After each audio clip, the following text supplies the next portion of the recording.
At dahil na-miss namin ng Thailand, tara, samahan nyo kaming pumunta ng Thailand ngayon at lutuin itong napakasarap na recipe na binabalik-balikan at talagang sikat sa Thailand. Isa nga pala to sa mga paborito namin pagkain sa Thailand, mga kamarites. Napaka-affordable lang nito. Isang order, makakabili ka lang ng 30 baht, so para nasa 50 pesos lang siya. Minsan, sobra-sobra pa nga sa isang tao ang mabibili mo. Kaya pag bumibili kami nito, ay naghahati lang kami ni Moy dahil sobrang anghang nito, mga kamarites. Kaya mas maganda magluto sa bahay dahil mamiminimize mo ang anghang. So ito na nga pala, tire-ready na natin ang mga gagamitin, ang ating basil. At ito, optional lang naman to mga kamarites na bilhin namin sa Thailand. Ang ating ground beef, kalahating kilo, ang ating garlic at ang ating onion. So ito nga pala nabili namin na pad krapaw mix ay pwede nyo ring mabili online. Pero ito kasi ay nabili namin sa Thailand. Talagang namili kami ng mga ganito dahil mahilig kami magluto. So tara at umpisahan na natin ang pagluluto nitong sikat na pad krapaw or stir-fried beef with basil. Ay ito nung umpisahan na nga palang iluto ito ni Moy gamit ang kanyang wok. Kasi sa Thailand nakikita namin sa ganito nila niluluto. Kaya ayan talagang bumili pa si Moy ng kanyang wok para raw pag nagluluto siya ay gusto niya itong ginagamit. So inuna na nga niyang sibuyas at isinunod ang bawang. So igisa lang natin to ng kaunti mga kamarites at isusunod na natin ang ating ground beef. Pwede rin kayong gumamit dito ng ground pork or ground chicken mga kamarites. Nasa sa inyo kung ano ang bet nyong gamitin. Ayan at dahil medyo okay na ang ating bawang at sibuyas, ilalagay na natin itong ating ground beef. Ito kasi ang available ko lang sa bahay pero usually talaga ang ginagamit namin dito ay ang ground pork. Masarap din kasi yon, talagang yun ang madalas naming mabili sa Thailand. So ayan nga mga kamarites at igisa natin ito, hayaan nating maluto itong ating ground beef. Comment down below naman mga kamarites kung natikman nyo na rin itong sikat sa Thailand na isa sa mga paborito naming pagkain.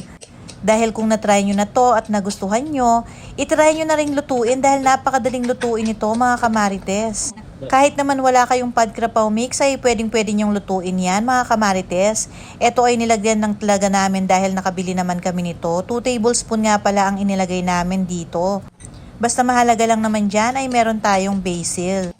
Hindi masyadong maproseso ang pagluluto nito mga kamarites kaya kayang-kaya nyo ring iluto yan. Nasa 10 to 15 minutes lang ay meron ka ng napakasarap at sikat na pagkain dito sa Thailand. Lalagyan nga pala natin ng kaunting tubig itong ating ground beef para moist siya at hindi siya dry.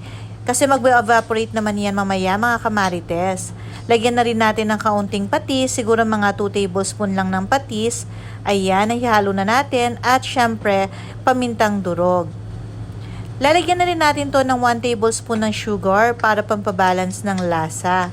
So sa mga nagtatanong naman mga kamarites kung magkano namin nabili yung pad krapaw powder or pad krapaw mix, nabili lang namin yun sa Thailand ng 14 baht. So para mga nasa 30 pesos lang namin nabili yon, 3 beses mo nang gagamitin. Sa online naman kung bibili kayo nun ay mga nasa 50 pesos lang naman. Kaya kayang-kaya naman ang budget natin.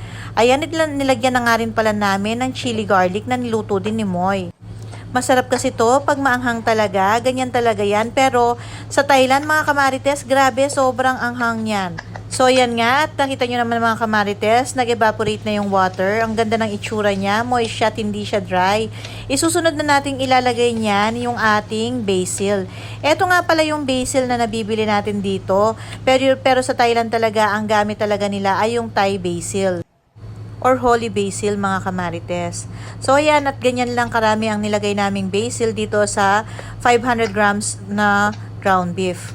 Ilalagay nga pala natin itong basil kapag pinatay na natin ang apoy nitong ating niluluto para hindi ma-overcook ang ating basil. Ganyan talaga ang pagluluto nito mga kamarites. So ayan nga at magpiprito na rin ako ng egg. Partner talaga niya yung sunny side up egg mga kamarites. Kahit pag-order ka ng ganito sa mga restaurant, meron talagang kasamang sunny side up egg kapag kumakain ka nito para bang umu-order ka ng tapsilog. So ayan nga at pinirito ko na itong isang ating itlog at ipe-plating na natin yan mga kamarites. Ayan, na tinitikman na nga ni Moy yung napakasarap na niluto niya. Tingnan nyo naman mga kamarites at nagsili pa talaga siya. Yan kasi yung the best sa sausawan talaga niyan. Merong lime, merong fish sauce at yung chili. So ayan nga at titikman na niya. Sarap na sarap siya mga kamarites sa niluto niya. Kain po tayo!